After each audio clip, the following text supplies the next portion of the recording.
I'm Karina Stewart, and I'm the creator of the Activate Your Wealth Code show. I cannot wait for you to dive right into this episode. I created this show so that you could unlock and activate your wealth codes, so that you'll remember that greatness that lives inside of you and step right into your divine destiny. I know that once you do, nothing will stop you from making a massive difference on the planet. All right. Welcome back to Karina Stewart's Activate Your Wealth Code, where you get to unlock your infinite wealth, realign with your divine destiny, and create massive change in the world. I'm your host, Megan Torres, here today with Jennifer Hoffman. Welcome, Jennifer. Hi, Megan. Thank you. And I'm so happy to be part of this wonderful telesummit. We're happy to have you. Jennifer, you teach rich, happy, and successful living skills through the use of your energetic alignment, intention, resonance, and manifestation. And you're also recognized as the world's most accurate intuitive mystic and a clear channel for Archangel Uriel. Yes. What got you started on this path? When did you become an intuitive mystic and all of that? Give me a rundown. Okay, so I have always been extraordinarily intuitive, and I have a very large family. I have a very old family. We trace my family's roots on my mother's side, because we're all French, to Louis XIV, and even before that, back to Charlemagne in those days. So I've always been exceptionally intuitive. I had my first intuitive experience that I remember when I was 2.5. And I was 2.5 years old. And I've always had this intuitive ability. My parents kind of frowned on it. There was no support for it then. It wasn't really, the thing to do. So I went to college. I went through to business. I became a technology expert, and I became a business expert. And my goal in life was to run an IT department for a Fortune 50 company. That's what I wanted to do. So in October of 2003, I was doing a reading for a friend, and I used to just do readings, kind of casually like that for people. And this friend of mine I was reading for was like staring at me like this. And I went, "Dia, why are you looking at me like that? What happened?" And she goes, "Jennifer, you're glowing and your voice has changed." And I thought, okay. Now, I used to do some kind of channeling back in the 90s, but I had just done it for, just a few years, and then I kind of dropped it. So I said, "Okay, who's here?" And I heard, "I'm Archangel Uriel, and I want you to work with me." And I said, "Oh, I'm so flattered. Thank you very much. But I've got my career, and I'm sure that you can find somebody who really wants to do this. So, thank you. It's an honor, but I'll just pass." So this was in October of 2003. Uriel kind of bugged me for a few months, and finally, in late January, I said, "Okay, I'll build a website. I'll put a little newsletter up. I'll write a few articles, and then I'll be done." So we are now in 2018, and I am still channeling Uriel and writing this newsletter that has been continuously published since February, the first week of February of 2004. It goes out to more than 4 million people around the world, and I know this by the stats that I get, but it's literally the most widely read and widely shared newsletter on the internet. So that's how I got started. I thought I had an option, but I guess I didn't, because, don't get me wrong, I love what I do, but it took me a while to acknowledge that, okay, this was my path, and it wasn't going to be the corporate world. Oh, and then I forgot to say this. So after Uriel, I was in the technology world. I was an early internet person. I wrote the first book on the internet and business, and I wrote the business courses at the University of Phoenix because they'd used one of my books, and because it was the only book on e-commerce available at the time. And I had gotten laid off. So I'd been laid off like twice. And then from the time Uriel contacted me until to January or July of 2007, when I actually took my business full time, I got laid off 4 more times. So I got laid off 6 times in 8 years. And I remember my last layoffs was in July of 2007. They always lay you off on Thursday for some reason. And I went home, I had my check in my hand, I'm looking at it, and I thought, I'd already started my business. I'd already started writing. I was doing it like on the weekends because I was working full time. And I thought, I can do this and get laid off again and find another job, or I can just take this full time. And I said, okay, Uriel, you get your way. I'm going to do this full time. So I demand to be supported. And here I am. So that's how I got started. Awesome. Awesome. Does Uriel have a common message? What is the, core message from him? Uriel's message is really about, community and self-awareness and the individual path that we're on, as part of our ascension journey, but it's actually the collective journey and how each of us is important to that journey. So what we create in our lives, we make possible energetically to others. So it's not so much about healing. It's more about, getting over the healing part and then, moving into what I call the wholeness, and then into congruence, and then into harmony, where all the pieces of our life flow together. And you mentioned self-awareness, and that has come up often in this, in previous shows, and will probably come up again. What does the piece of self-awareness have to do with this ascension? Well, it means recognizing ourselves as sovereign beings, and so Uriel always says, ascension is an integration. It's not a takeover. So we're into, it's heaven on earth, with an emphasis on the on earth part. And I talk to a lot of people who say, oh, I just want to go home. Well, your work is here. If it wasn't here, you wouldn't be here. So we are bringing the higher frequency energy in, and we're integrating it into the planet. We're not, those of us who found the light, it's not like we get to leave and too bad for everybody else. We have to do this integration work. And the more integration work we do within ourselves, so the more aware we are of ourselves and empowered and aware of our gifts and our abilities and our source connection and our own divinity, the more we are able to expand that energy to the rest of the world so that other people can see that. You're a lot better teacher when you're out there shining brightly, having a great time, enjoying your life, and people go, oh, look at her. I want to go see what she's doing. Nobody wants the miserable, poor, teacher living out of their car because they don't have 2 nickels to rub together. Nobody wants to be that person. Right. And similarly to Karina, you're talking about heaven as earth, or earth as heaven, heaven on earth. What exactly is that? If we're creating heaven on earth, is there any place for us to go after? What is the point of creating earth as heaven? So you have to think about it in dimensional space. So Earth is a 3-dimensional planet. It's 3 dimensions. So what we're doing is we're bringing 5D and higher energy to Earth. So think of 5D as spirit, because it is spirit. So we're grounding that energy in the 3D plane, and we're creating an integrated 3D, 5D reality. So where we live in the physical reality of 3D, but we have the creativity and the connection and the empowerment and the access to source, and there's no more veil. So it's like we integrate those 2 worlds, where we're not just stuck in the material world and there's no spirit, or we're stuck in the material, the spirit world and there's no material part. We are energy containers. So the only way to bring that energy in and to ground it is through us. I love that.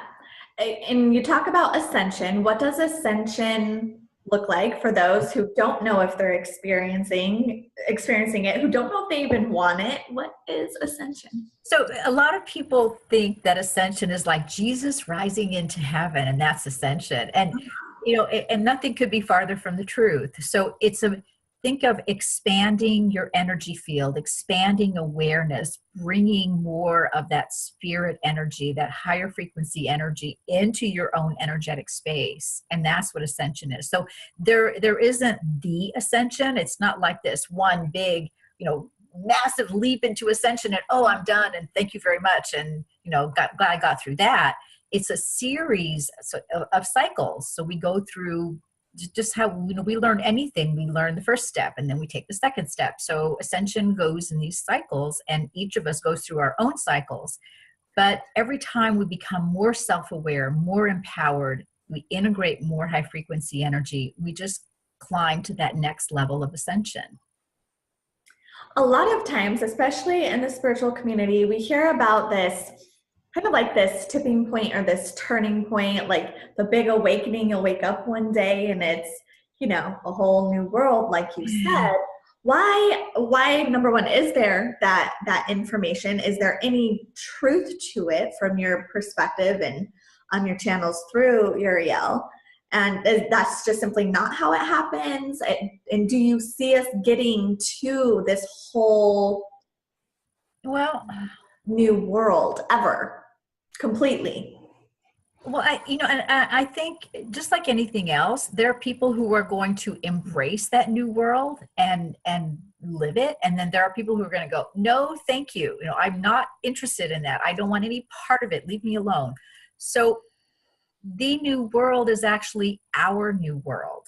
So for each of us individually, like I woke up this morning, I woke up early. I couldn't go out and mow my yard at 6 o'clock in the morning. So I did some stuff. I painted a room, and I did, I told you, I just moved into this house. I did a bunch of stuff. Then at 9:30, I went outside, I mowed my front yard, bagged all the grass. And then I came back in and I took a shower and I got some work done and I did some more things. And I've been like the Energizer Bunny today. But that's because I woke up and I felt fantastic. Now, somebody else can say, I woke up and I felt horrible. So, each of us lives in our own energy space, and there's no standard. There's no mark that says, okay, here you are and you've ascended. Congratulations. Good job. Mm-hmm. It's an individual path that's part of a collective journey. So think of like how people go like to a sporting event. So some people, they get there an hour early and they're standing at the gate because they want to be the first one in. And then you have the people who are kind of, straggling along, and they'll get there, 5 minutes before it starts, or they'll get there 5 minutes after it starts. And then you've got the people who just, they're half an hour late. They're just kind of trickling in, and this is how ascension is. So I think this is really great clarity, because we sometimes, at least I have been wrapped up in this kind of fantasy of this brand new day, right? This brand new day in this brand new world. Do you see the 3D, the people who are still experiencing 3D, are we all going to cohabitate in the same dimension, the same parallel, but in, some of us being in 5D energy and some of us being in 3D energy? That's a really good point, because what's going to happen and what I've seen happening is like my experience. So I lived in Kansas City, Missouri to help my family out, which I hated. And then I moved to Wilmington, and I was there for not quite 2 years. And I realized, like, this is the wrong place for me. So I moved. I packed up all my stuff, sold my house. My house sold in 3 days. So I moved out to here. Now I live in Greensboro. And I'm surrounded by people. I live in this absolutely beautiful neighborhood. I love Greensboro. It's a really friendly town, lots of parks, lots of greenery, lots of really friendly people. One of the things that I really like about it is the way they pick up the trash. So they have the most organized, orderly trash pickup service that I have ever seen. They even have their own app. And you go and you download the app, and the app will remind you, hey, it's Sunday night, it's time to put out your trash. Uh-huh. And then what they're picking up that week. So when they're picking up the recycling. And the reason I'm saying this is because what we're going to find is people will gravitate toward each other in communities. So there'll be like-spirited communities. Mm-hmm. And then there'll be people who live in other places and they just won't connect with each other. Now, the door is always open for those who are still in pure 3D to start integrating that energy and start moving over. But what's important right now is choice. Everybody has a choice, and we have to honor other people's choices. The good days are gone where I'm going to heal you and I'm going to pull you over here, and I don't care if you don't want to go. I know what's best for you. We are not allowed to do that anymore. So. Wow. Uriel has always said one of our hardest lessons is acceptance, accepting where other people choose to be and not judging them for that, and realizing that this is where they choose to be. When they're ready to do something else, they'll do something else. And that does seem, it seems like it's a great theory, unless you're thinking of, your very own family or, something like that. Like, come on, come to the higher vibrating side. So one of the things I tell my clients is when you're looking at your family, you have to take off the labels, because the labels contain the judgments. So you're my sister and you should act this way, and you're my mother and you should act this way. We are part of soul groups, and we've been part of these soul groups for many lifetimes, and we all share karma, and we all have lessons to learn from each other. And sometimes the lesson is let go and leave them alone. Oops, sorry about that. Let go and leave them alone. Yeah. And that's one of our hardest things, is to, because we have double standards. We have the standard for the family, and then we have the standard for everybody else. And that, especially if you have a really dysfunctional or really challenging family, that causes you so much grief, because you let the people in your family treat you one way, and then you wouldn't let anybody else treat you that way. So we have to remove those labels and take that double standard out of our lives and treat everybody the same way and demand the same kind of treatment from everybody. And if they can't, and I teach a lot about energy boundaries. So your energy boundaries are literally what people need to be at energetically to be able to be part of your life. Like, I don't know anybody who's a criminal. I don't know anybody who's a drug user. I don't know anybody who's an alcoholic or, an addict like that, or a murderer. I just don't hang out with those kind of people. I don't even know where the police station is. Right. How did you set these energetic boundaries? Well, one of the things I teach is I've shared this with millions of people around the world, and it's very simple. It's everyone in my life loves, honors, and respects me.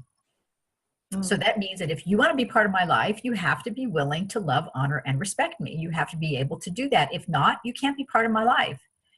And the interesting is that the people who don't need the boundary, who already are capable of loving, honoring, and respecting you, they don't even see the boundary. It's the people who have to think about it and who are like, well, I don't know, I'm not sure if I want to do that. For them, the boundary becomes this huge wall.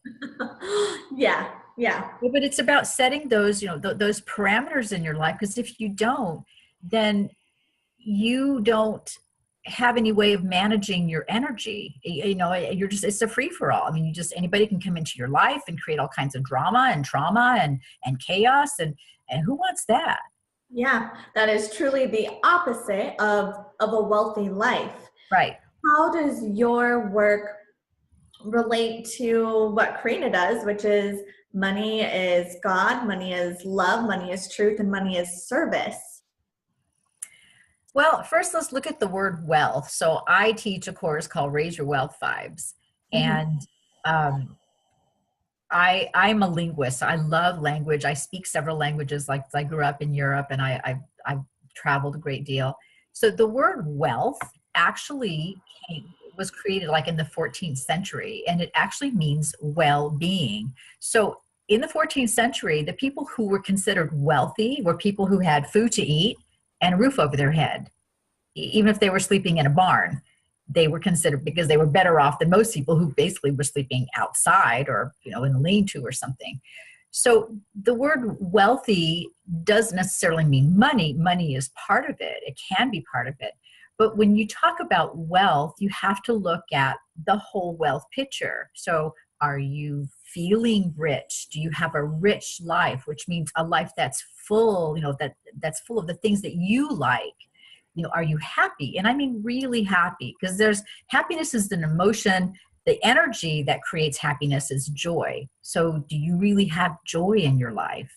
And are you successful? Do you feel successful based on what success means to you? So for one example I always use, everybody who knows me knows I hate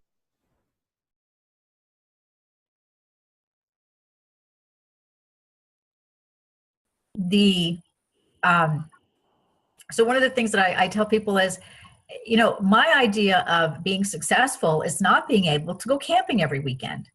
I would think that would be the worst thing in the world. So if somebody would say to me, oh, I'm so successful, I've got this camper and I go camping every weekend, I go, because to me, and I'm not being conceited here, but to me, people who go camping are people who can't afford to stay in a hotel. Because I can't imagine anybody would do that deliberately, because I just don't like camping. Mm-hmm. So, one of the things that people do that really blocks their wealth is they try and match somebody else's wealth standard instead of creating those things that are relevant and aligned with them. That makes sense. I see a lot of people who have these goals, especially when it comes to lifestyle, wealth, health, that sort of thing. And it's in comparison to what someone else has.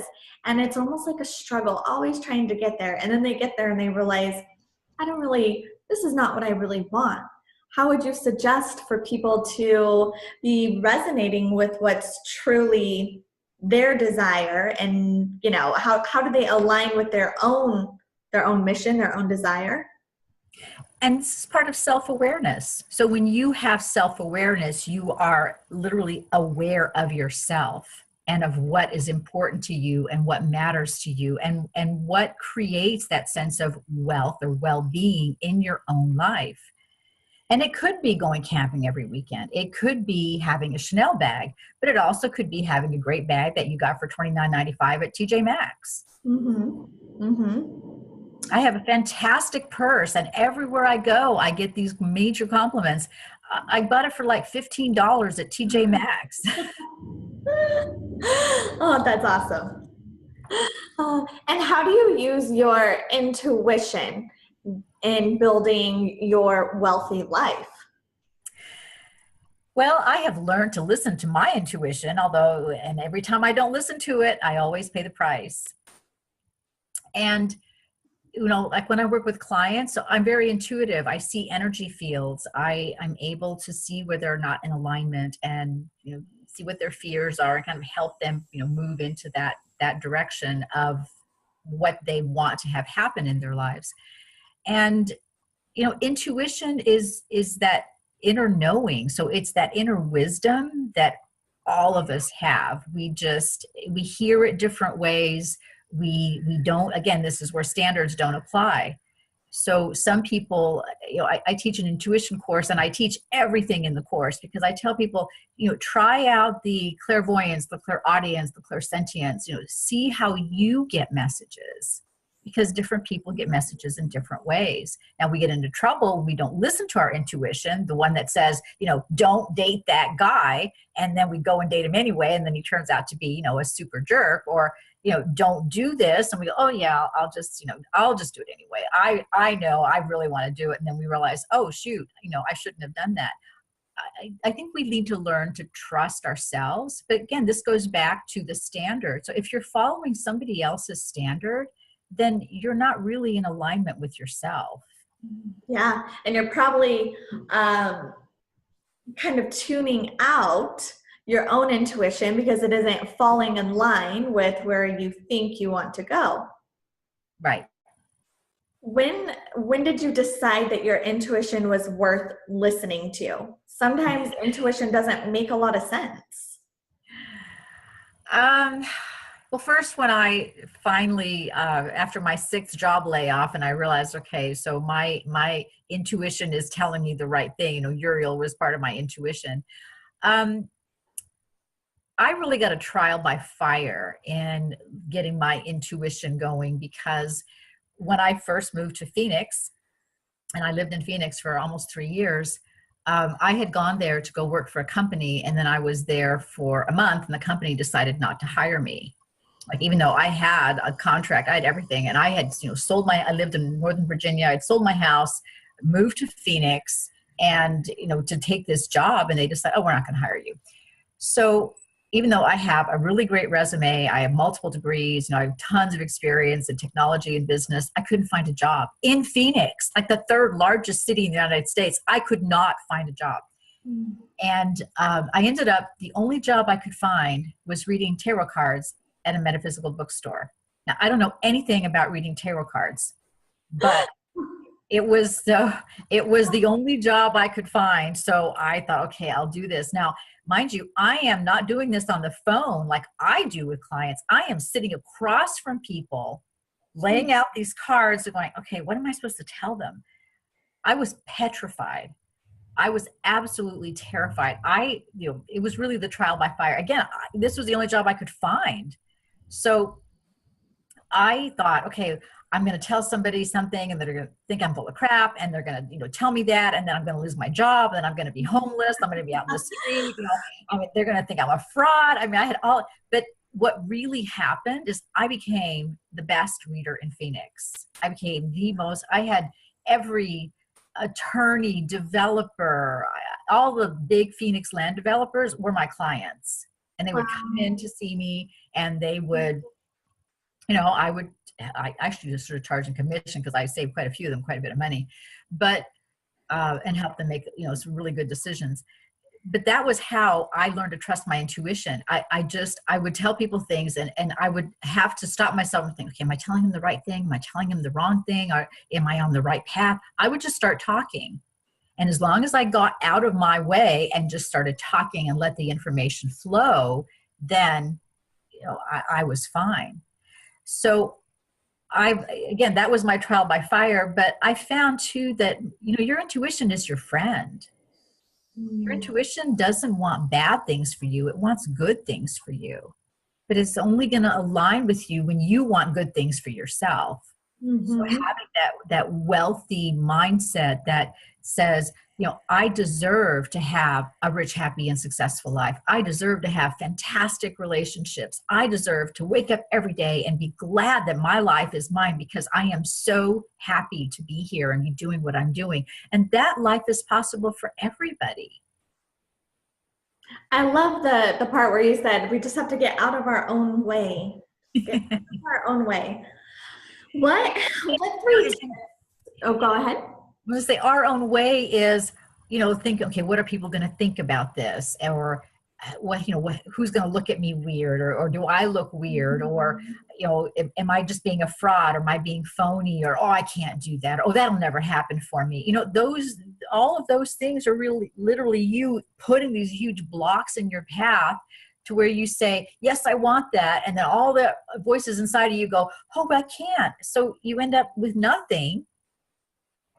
Because it's like the push me, pull you in Dr. Dolittle, one of them is going this way, one of them is going that way.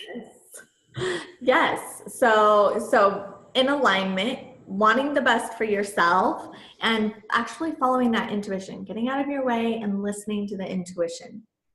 And also the one thing I would add too is, this issue of deserving. You've got to know that you deserve to have all the wonderful things that you want. And you have to believe in yourself first and have a really good sense of your own deserving, or you can't create it.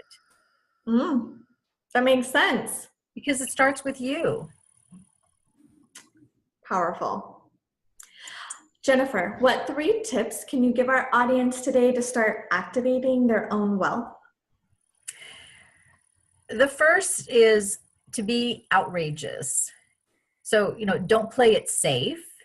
Don't, take little tiny ant steps into I think I'll just try this. Because what you're saying is, I'm not sure it's going to work. So I kind of want the exam, I wanted the trial period here. And then if I don't like it, you can always change your mind. You have to really be bold and outrageous and ask for the thing you want. Because when you don't ask for what you want, the universe doesn't give you anything. The universe can't, make up the difference. Well, okay, I really want this much.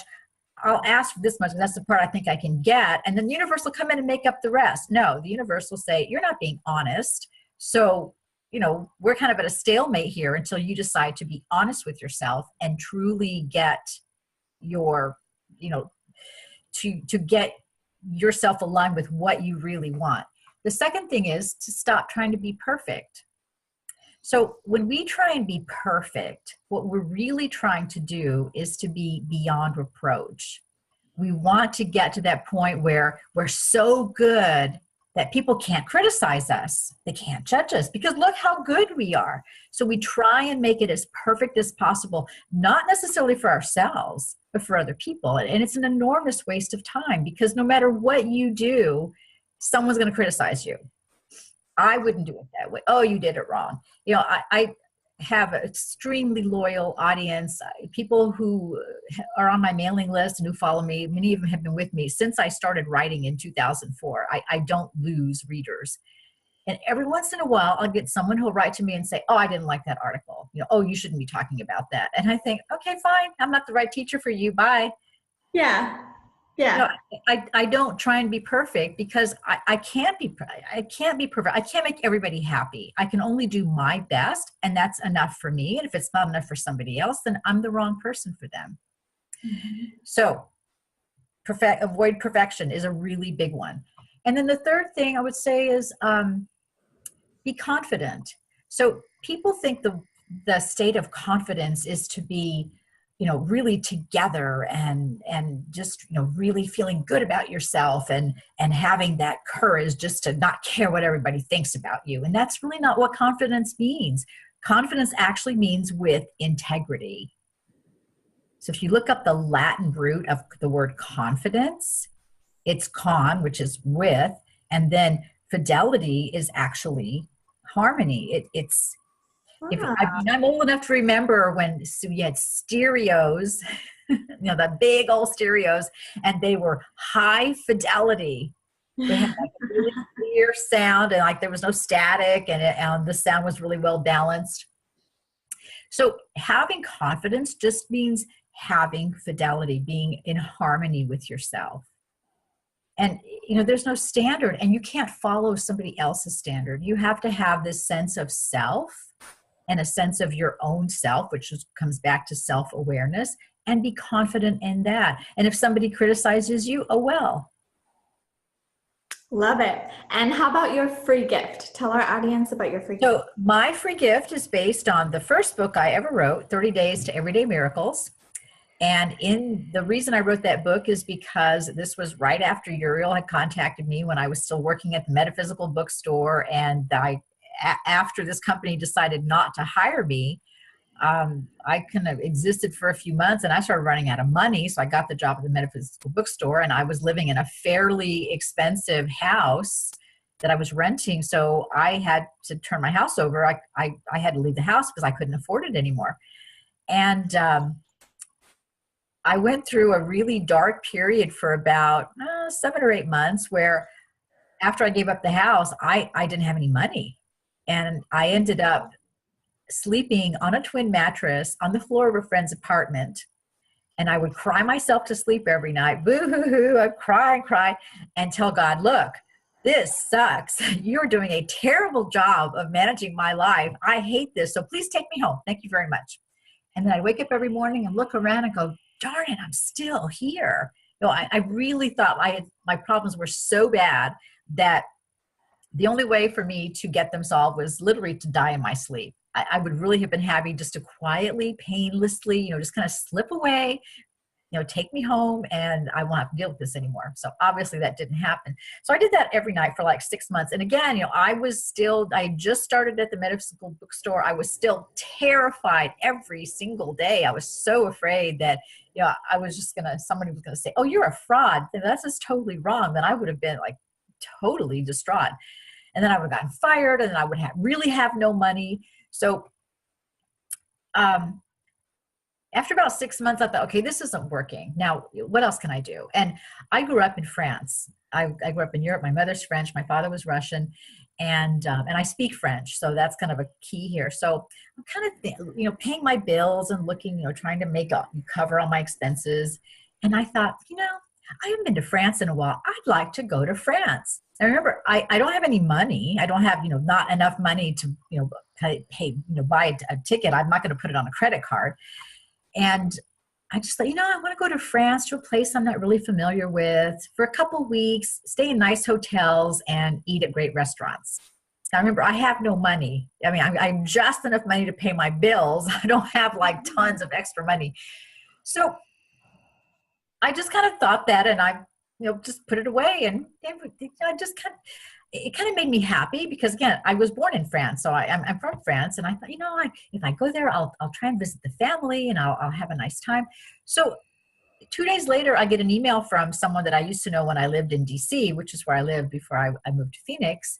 And he owned a travel agency. He had a tour going to France. And so this was in the month of June. The tour was in August. And he needed a translator. Would I go? He would pay for all of my travel expenses, all of my hotel, all my meals, and he paid me for going. Wow. So what I teach in that course is I didn't get the money to go on the trip. I actually got the trip. Mm-hmm. I went and had a fabulous time, and then I came back, and everything in my life changed after that. So what I offer now is my 7-step miracle commitment, 7 steps to kind of set the foundation for living a miraculous life. And I offer that as a free course. So they can go to, and it's got audios and worksheets and things you can download. And it's a quick course. It's not, you can go through it in a day if you want, but it highlights certain principles, like with the wealth activation. One of the things I say is never ask for money. Because you don't want the money, you want what the money is going to buy. So you want that thing, ask for the thing instead, because somebody could give it to you. When I moved here, I had a futon that my mother had given me, and I had dragged that futon around for 20 years. And I decided, I don't want to bring this, I just don't want the futon. They're heavy, the mattresses are really heavy, they're just kind of awkward.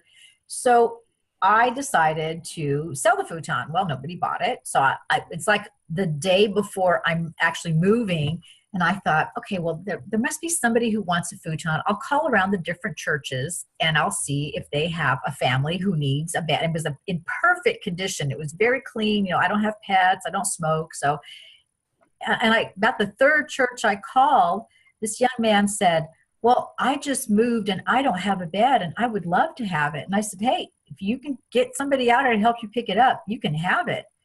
He came the next day with his friend and they loaded up the futon and they stuck it on his truck and he was as happy as he could be. So here he needed a bed. I needed to get rid of this futon and I was more than happy to give it to him. And it had nothing to do with him buying it. He was still able to receive what he wanted and needed without even the purchase. Because often the miracle we need is the answer to someone else's prayer. So the miracle I needed was, I need to get this futon out of this house in the next 24 hours because I don't want to take it with me. And I tried to donate it, but the Salvation Army, they won't take the mattress. So what the heck am I supposed to do with the futon mattress? Well, so in this free gift, it helps the audience see how they can start creating this in their lives. Love it. And that, again, that just activates that wealth, because once you start creating little things, or little things start happening for you, it boosts your confidence. It makes you realize, hey, I can do this. And then you just start on that path. Awesome. Awesome. Thank you for all of your insight today and your free gift, Jennifer. It has been lovely conversing with you. It's been great talking to you, Megan. Thank you very much. And I hope everybody enjoyed my little talk, my little presentation. And you can get, I'll just say it because it'll be on the thing on the website, but they can get my free gift at my website, enlighteninglife.com/7 step-miracle. Love it. Thank you. Okay. Thanks. Wasn't that absolutely incredible? I just love how every single episode has these golden nuggets of wisdom that begin to awaken the light in your heart and unlock your infinite wealth. So if you want to own this episode and go deeper into activating your wealth, I invite you to get my VIP access package. I've designed it so that you can not only own the entire season of the Activate Your Wealth Code show, but you can begin to activate your wealth codes through my 7-day wealth transformation teleclass, as well as a secret wealth code training that I've put together for you. And you're going to get a session with my Soul Wealth team to begin to design your personal steps to activating your wealth. To get this package, just click the link right on this page that says Get Access Now, and you will get all of it. You'll own the season, and you will get all the bonuses, well worth over $3,600 in value for nearly the fraction of the cost. All right, everyone, I'll see you on the next episode.